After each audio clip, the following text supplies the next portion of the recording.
Just from the start here. Well, I'm sitting here in the Emerald Isle Motel on Beaver Island with Ed McCauley and with Rod Nackerman, who are by relation cousins, right, from the McCauley clan. And Rod, do you want to explain where that all began in Ireland? Yes, in Erinmore,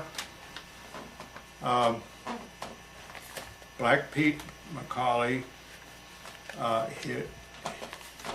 his father died, and they say that he died in an accident falling off a cliff trying to get gull eggs to eat during the time of the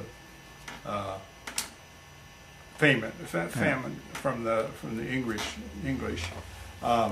where they were freezing, they were starving, and I believe that's about 1836, but I'm not too sure by that date. But anyway. So that's Black Pete's father that fell from the cliff. But his mother lived and got married to Tom Boyle, and he was 17 or 18 years old, and he came here with his first cousin, Mike Boyle. And they came to Pennsylvania, and they believed that was the ship that they came on was the Countess of Arran, and they left Ireland in April 23rd of 1851. So that would have been Black Pete's wife, who'd remarried to Tom Boyle? Yeah, Tom Boyle. And her name was Black Pete's wife? No, let's see. No, Hannah. Hannah. Yeah, Okay. So they came through Quebec, and they went to Pennsylvania, and they worked in the steel mills for a short time, and I don't know exactly, maybe 5 or 6 years, maybe less. And they started getting letters from Beaver Island about a wonderful place to come. And the first group that came was probably the Bonners and the Martins.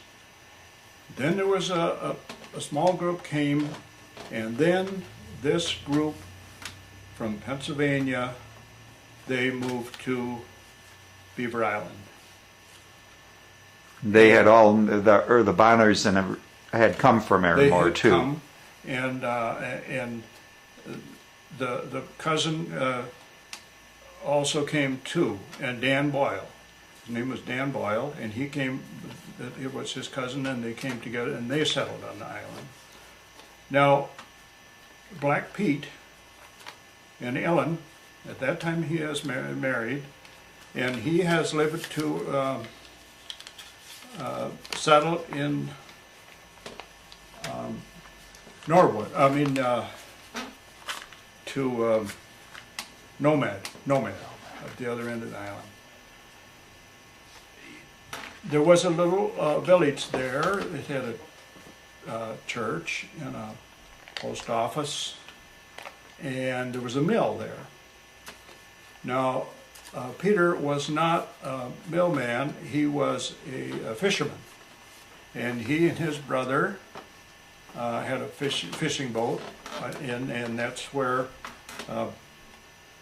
Pete McCauley's Bay is named to this day. Well, they had 14 children. The oldest was Ed's grandson.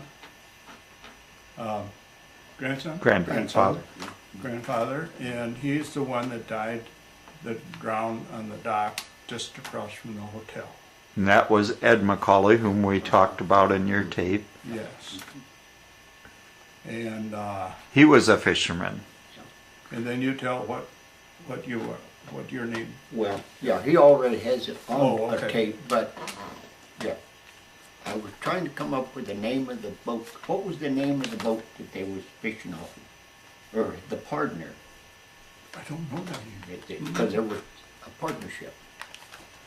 And Mm-hmm. Ed McCauley was working with Oh, the the partner. Cisco. the Cisco. Cisco. There you go, the Cisco. Yeah, Okay. and there was some, and I've heard it over and again, there was a confrontation, a fight on the dock. And there were some people that said maybe that it was not just an accident, that he was pushed. And the water was so cold as in December 12th, and he was found, and my dad always told that, wrapped around the spiling when he was trying to climb up. Most of these fishermen didn't know how to to swim. They Yes. didn't know how to swim, strangely, and he apparently didn't either. Wow. So anyway, from there, the rest of the family grew up. We have the censuses of those 2 years, of back to 1853, something like that. And it clearly tells how many families or children at that time. One of the girls married a Malloy, Phil Malloy. Her name was Johanna, and she died young at 37, and she I think it was TB, and she had a little girl, Frances. And when the wife died, they took her body over across the ice, across village, to get prepared for burial with the horse and sleigh, and then back to the island. I just recently learned this part, and then buried them right next door to Ed's. They're buried side by side. That's the lady that's just to the left. You're standing at the foot of the grave. Yes. To the left. Johanna, yeah. So the little girl didn't have anybody to live with, so my grandmother Molly, at that time, had gotten to Undarky Town and had a nice home. So she took in this little girl and kept it and raised her right there in that farmhouse. Mm. And she didn't have any children at that time.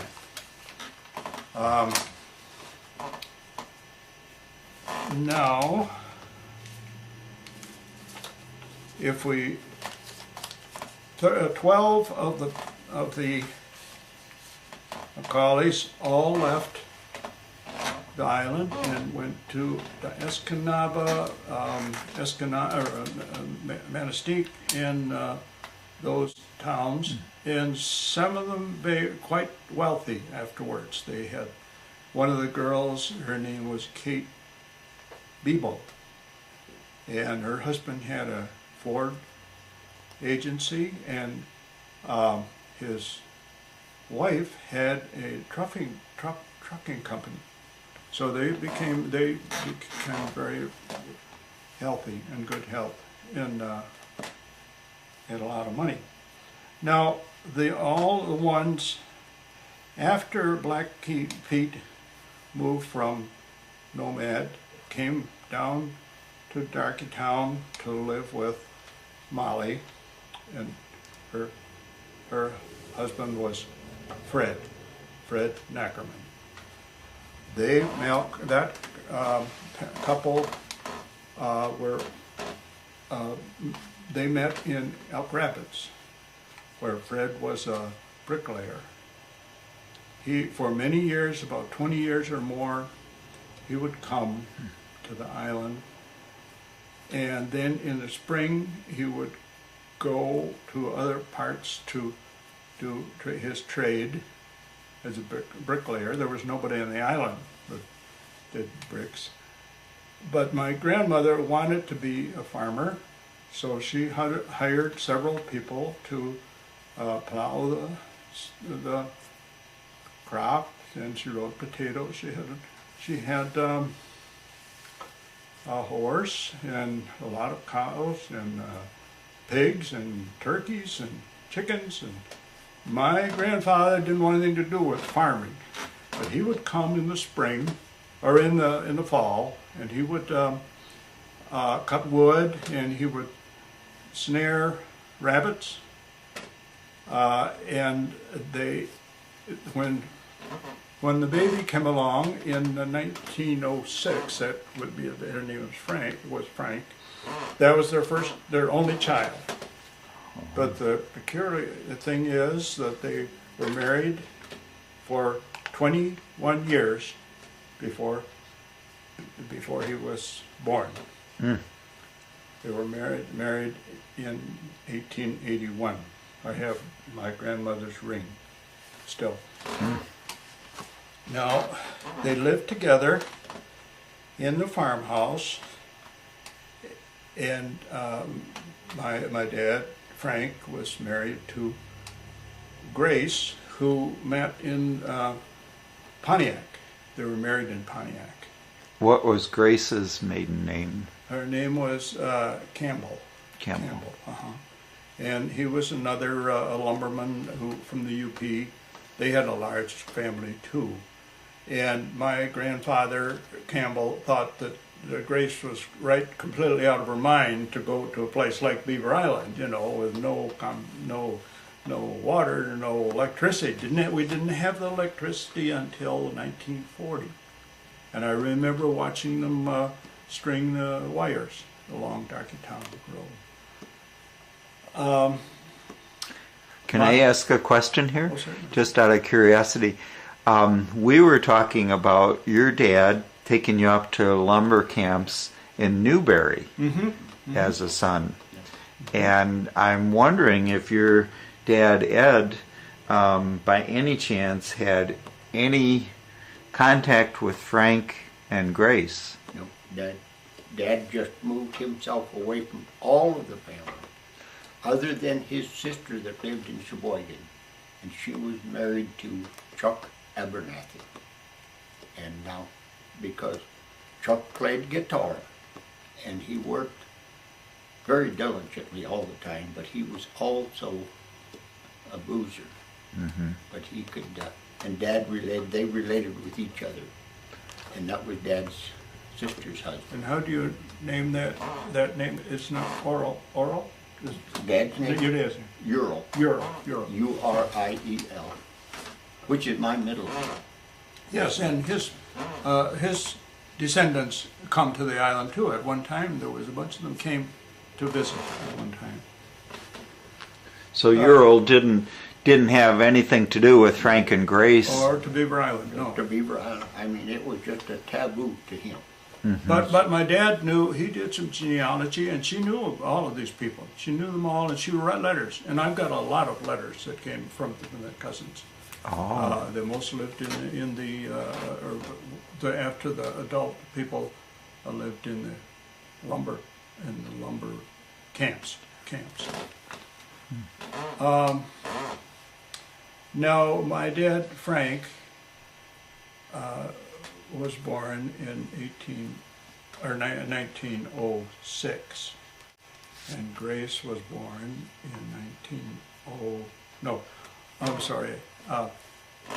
Frank was born in 1903, and Grace was born in 06.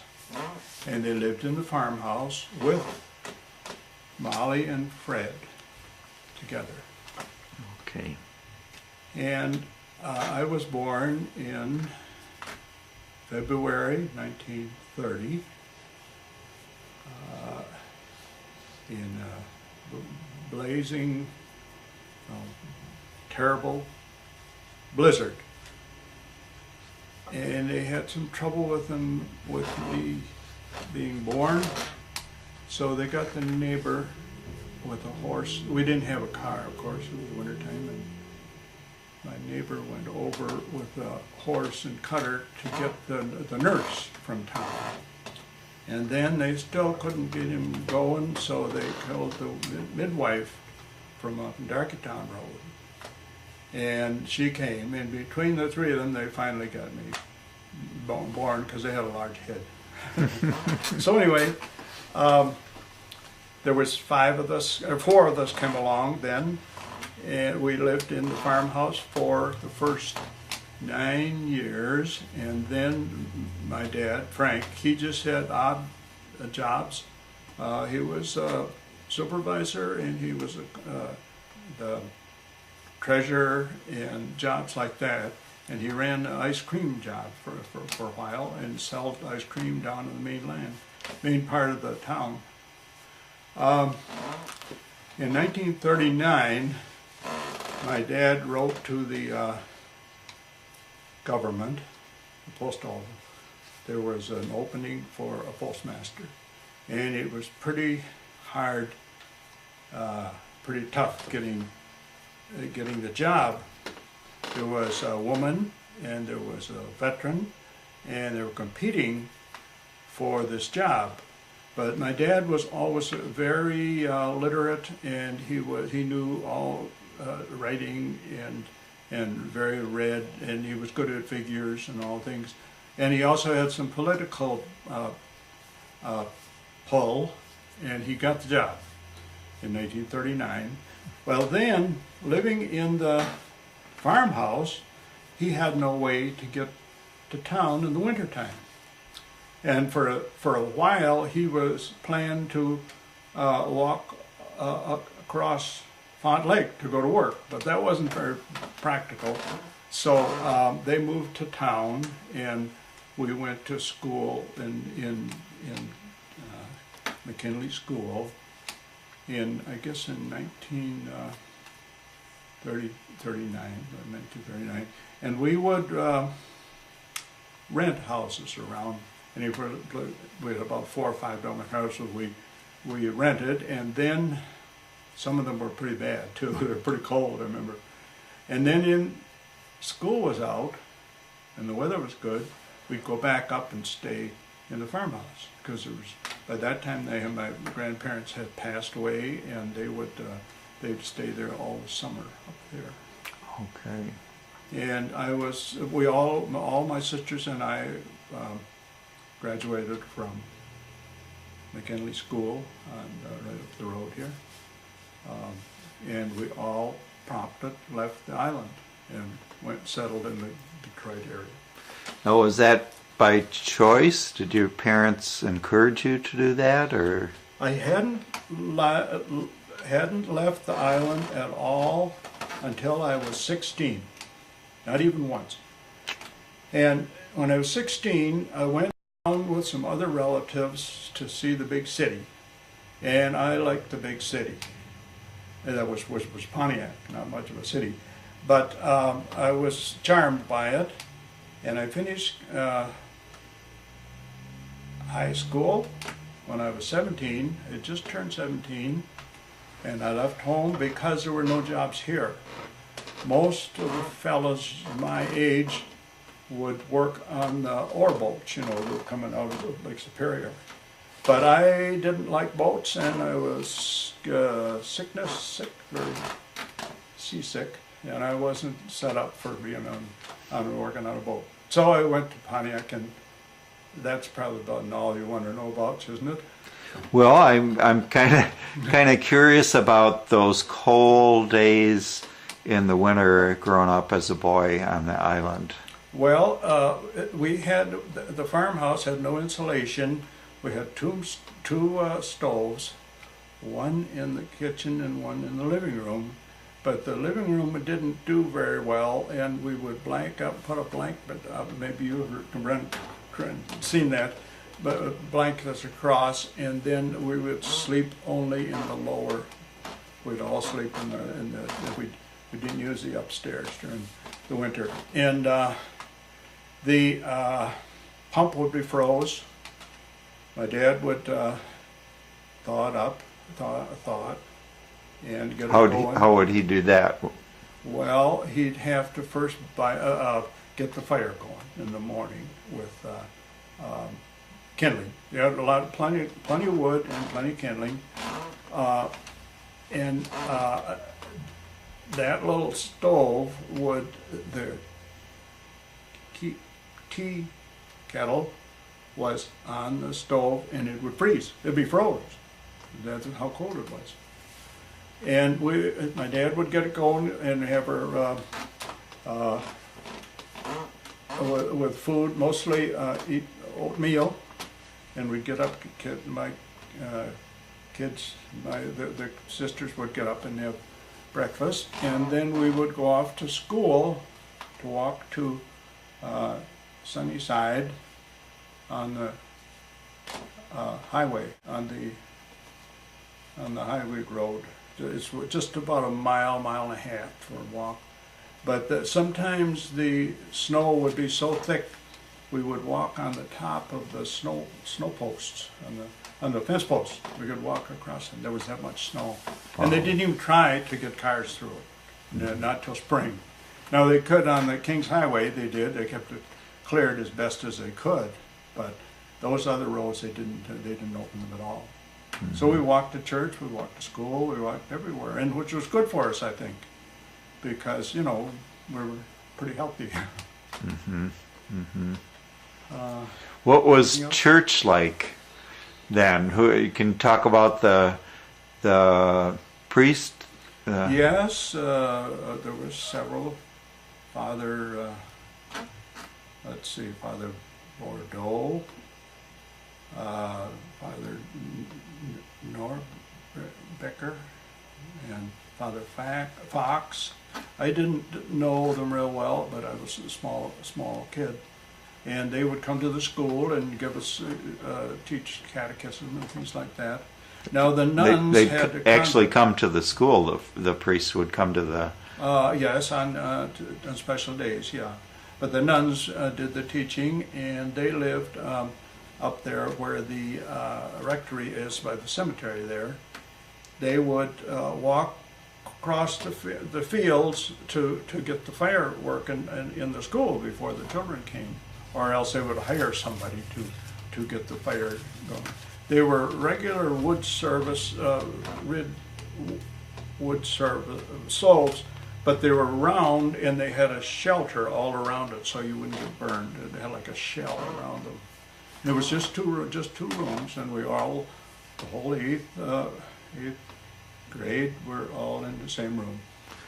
What were the nuns like to be a little kid and go to school?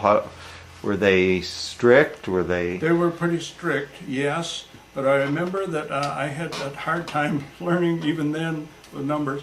I had a hard time learning how to tell time.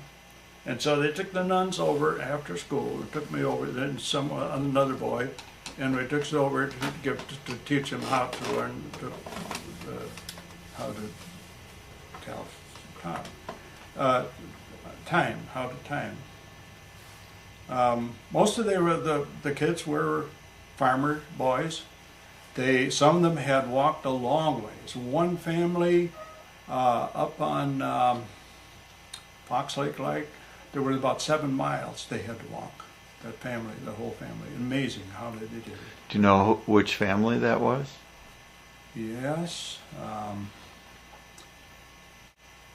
Peron, P-E-R-O-N. Let me see now. No, Gillespie. Gillespie, okay. Yeah. Any relation to Jewel? Yes, they're related. Mm-hmm. Her name was Mabel Gillespie. Now, did you like school? Or did you not care for it, too keen on it? I always hated school. Not so bad at that time when I was small, but in grade 8, I wasn't good at athletics, and there wasn't much athletics, like I played softball or something like that. And I didn't like recess at all. I loved to read, and I loved to learn in geography and in English and things like that. But every chance I could get, I would take a day off to help my dad in the post office.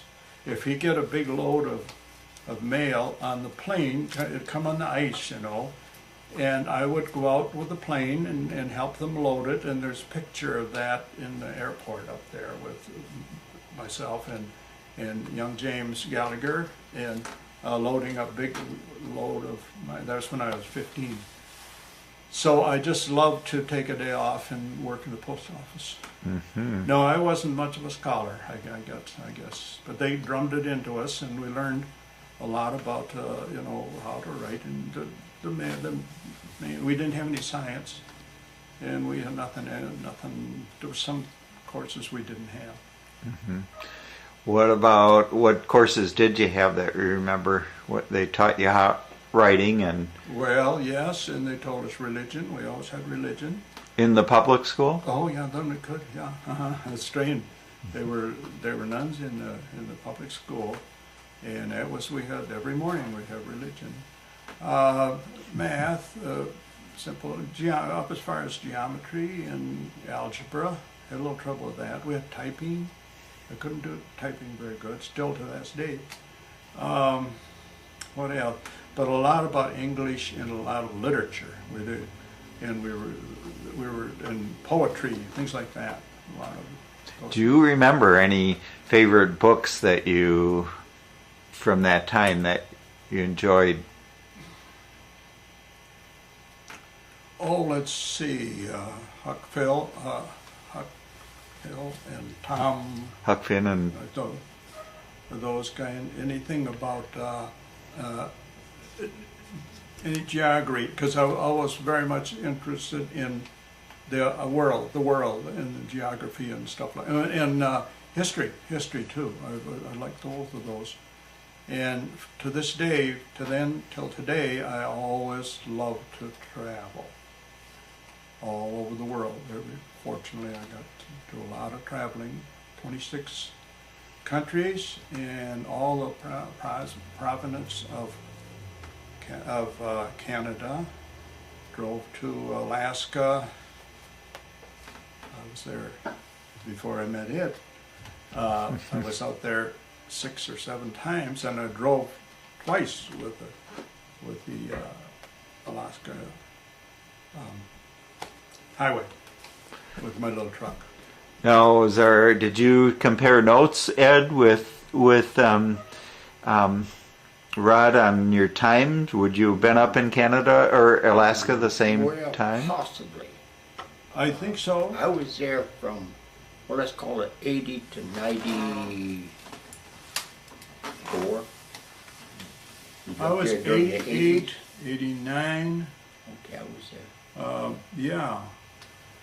And we did have a relative there, Lloyd McCauley.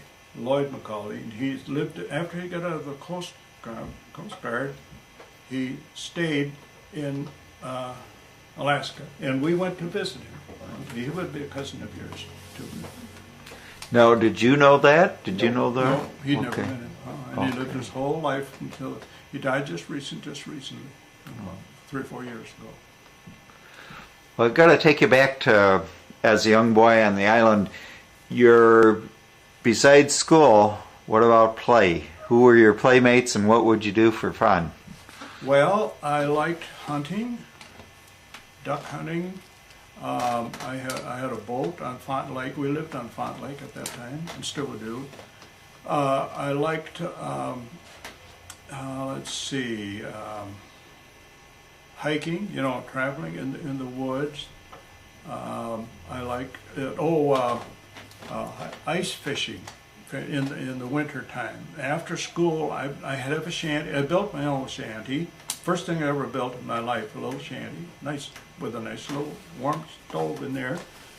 And right after school, if I didn't have any chores to do, I would go out there and fish for perch, and I would lay them up to the ice, and they would freeze immediately. And then my mother would cook them, and we'd have them for evening. We had perch was very handy, very easy to catch fish and enjoy that.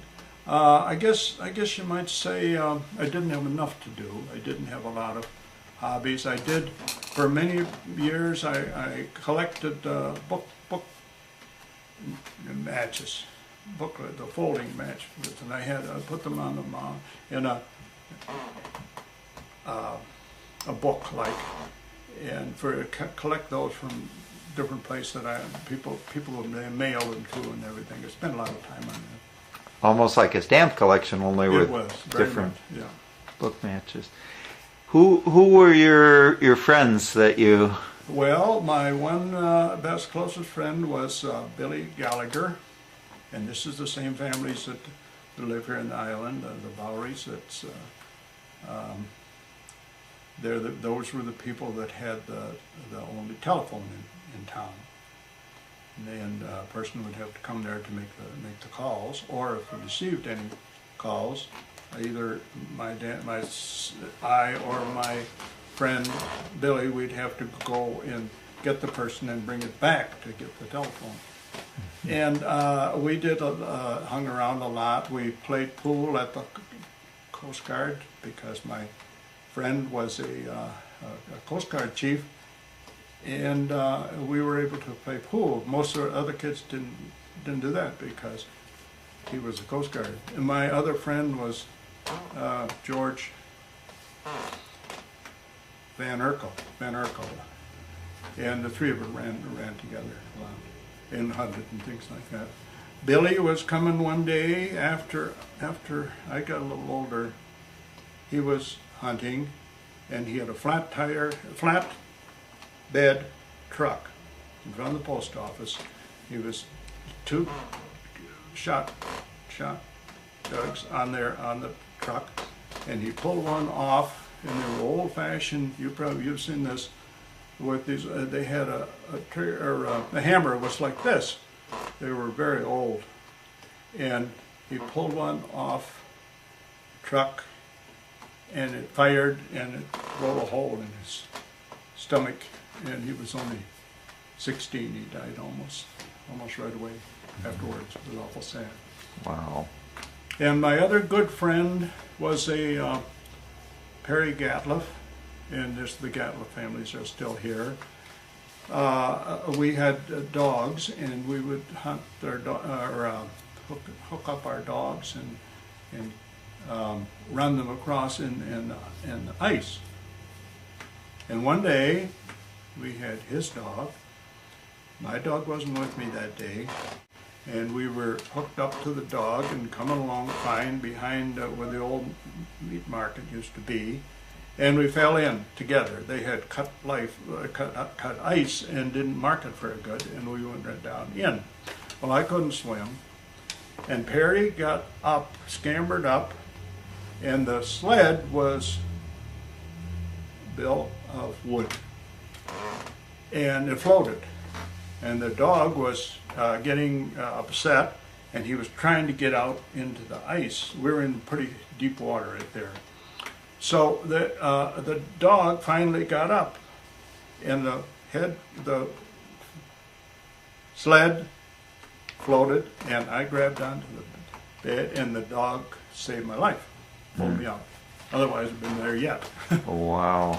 So you grabbed onto what part of the dog? No, onto the sled because it was floating. Okay. And the dog at that time, he'd already got, by his nails, he got into there. 2 or 3 times I went through the ice and lived through. Wow. Live to tell about it. I don't go into it very much anymore. Now, is there other things that you want to talk about from your I'm just the way listening. I'm listening to you. But you are one ahead of me. You went to a 2-room schoolhouse. I went to a 1-room schoolhouse. Is that right? And where? Where? Over at Wildwood. Wildwood? Over here by Traverse City? Over here by Petoskey East. Oh. East of east Petoskey. of Petoskey, south of Indian River. Hmm. But it was the same stove you're talking about, the stove with the collar, with Yeah. the shield around it. Yeah. And the teacher would get there in time to load the stove up and get her warm, to get the building warm. Sometimes they leave their coats on Oh yeah. until they got warmed up. But it didn't hurt. We most of us were pretty healthy, because of that. We were tough. We were tough. Then the We walked. other thing about the houses being cold, where a nail head was showing on the inside the house, it'll form a Frost. color of frost on Yeah. that head of that nail. And then the house will creak. It'll pop Oh, and snap. yes, And pew, yes. pow. Different noises of the expansion, contraction of that old wood. And we would, the windows would freeze over, frost over, and we'd make right on, with my daughters or my sisters. We'd do all kind of flowers and everything on lights. They were on there all the time. In the schoolhouse itself, or No, or in the your home? No, in the house. Pretty warm in there once they got it going. And we didn't suffer in the school. Your first romances. I had several islands on the island. One particular, her name was Mary Malloy, and we went together for a while. But she left the island to go to nursing school, and by that time I had left the island and I was in the Air Force. So we kind of just blocked. About the only girlfriend that I had on the island was her, and she married somebody else afterwards. How about your friends? Did they have girlfriends on the island that? We didn't do it like that. We would go in groups or go to the Shamrock, and the girls wanted to dance, and some of the guys were pretty good dancers. But most of the time, we would leave the Shamrock, and somebody would get us a six-pack, and we'd go drive around in a car, maybe Claire House or something, and that was. We didn't ever court to each other. They didn't knock on the door and take a girl from her. It was very loose about it. A lot of the girls got pregnant, and most of them married. Most didn't, and some of the most stable family became of these families that are here. Some of them, including my older sister. She became pregnant to a sailor, and she left the island. He left the island. She didn't Perry didn't like to marry him or something, but she left the island too, and she's still living, but she's in the nursing home. No, she left the island. She was pregnant, but didn't get married. They didn't. No, but she must have really nice guy, and became. Before the baby was born, and they had 2 other children, and they come to the island. Those people they got 2 cottages here on the island, and they're great kids. They did really well. Now, what was her name? Her name was Barbara. That's Barbara. My older sister. Older sister. Now, did she leave the island? Was there stigma around that? Yeah, it was. And that's why she left. But to the girls from the Beaver Island girls that married the guys and went to the priest and everything, and most of them lived on the island, and there was no stigma then. Once they married somebody. Yeah, okay. It was funny. But a lot of them got pregnant before they got married. Oh yes, quite often. Yes. Yeah. And well, that's fascinating. I just wondered if they went around together. Good dancers. Were there any step dancers? There were some very good dancers. Was the Conahans, especially there was 12 or 13 of them, and they were very pretty, and they were great dancers. The last one just was buried here just recently, about a week or so ago, and there's only one left of the family. But they were great dancers, and so was another family who were first. Generation Irish. Their name was Gallagher, and their nickname was the Donies. And the Donies were great dancers. Peter Doney? Step dancer. Peter, did you know Peter? Yeah, yes, I did. Yeah, there was his brother Lester just died recently. and they were great dancers. My dad was a wonderful dancer. My dad was. And Frank was. And when my mother and dad would get up and dance, people would sit back and watch. I mean, it was that good. He was, and I can't hardly dance. I can't dance at all. Now, when you say they were good dancers, what kind of dancing did they do? Mostly waltzing, especially waltzing, and sometimes they would play. The musicians would play just for the songs that he liked very much. And, yeah, that was his thing with dancing. Who are the musicians that you liked and played, and what instruments? Well, Jewel played guitar and piano. One of the McDonough girls, Vera, that's Jeannie right down around here. Her mother, she was a musician. We were kind of very few. For one, around the 50s, there was hardly any musicians. It was too bad, really. It was hard to get enough people to. By that time, Pat Boner has already passed, and there was no fiddler, and it was hard to get somebody to play. There was one young Indian fellow used to play for dances. His name was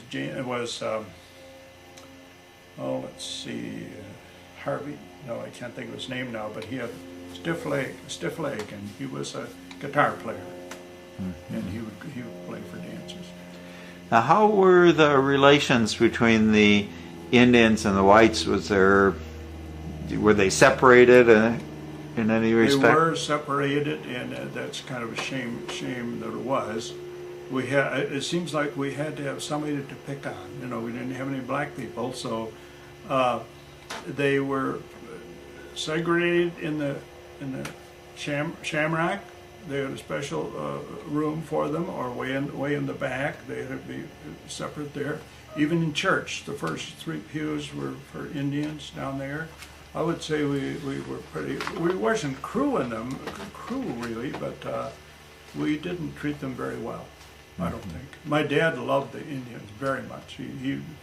He was very much into Indians. Most of the girls, well, most of the boys too, would go to school for maybe 4 or 5 years and then drop out, go fishing with their parents or whatever.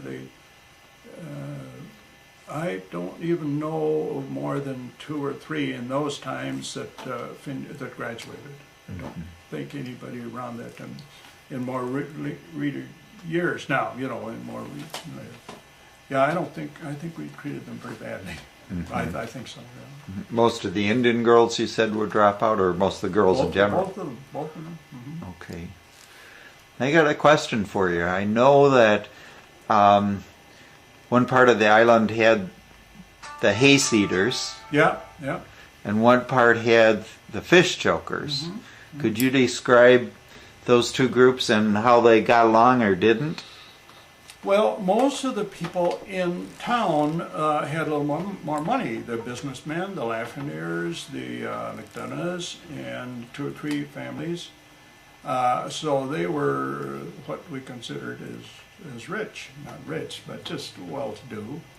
And naturally, the children were better dressed and things like that. They had the cars, probably. The rest of us, we were up there and maybe wouldn't have cars. We were farmers, and a lot of times we didn't have cars, or we had to have horses with and not buggies exactly, but teams of wagons, things like that. So they looked down on us, the people in town, and now. In recent years, the Pean Township up there has some beautiful homes, as you know, and there's a lot more valuation on that township than there is down here. So that kind of melted down, you know, because a lot of people lived up there, and And over the years, they started to build houses up there. So the barriers changed between the. Yeah. Now would they intermarry at all, the fish jokers? Yes. Yeah, it wasn't like that. We went to school together and everything. Okay. That was mostly a joke kind of, where names, Mm-hmm. calling names to each other. Mm-hmm. Well, what brought you to leave the island? Well, like I say, when I graduated, I didn't have anything to do, and I wanted to go to the city.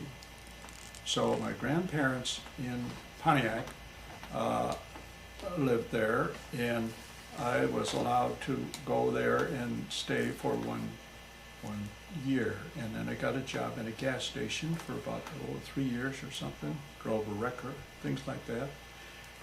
And then about that time I went into the Air Force, and then I was for 4 years, and got married while I was in the Air Force.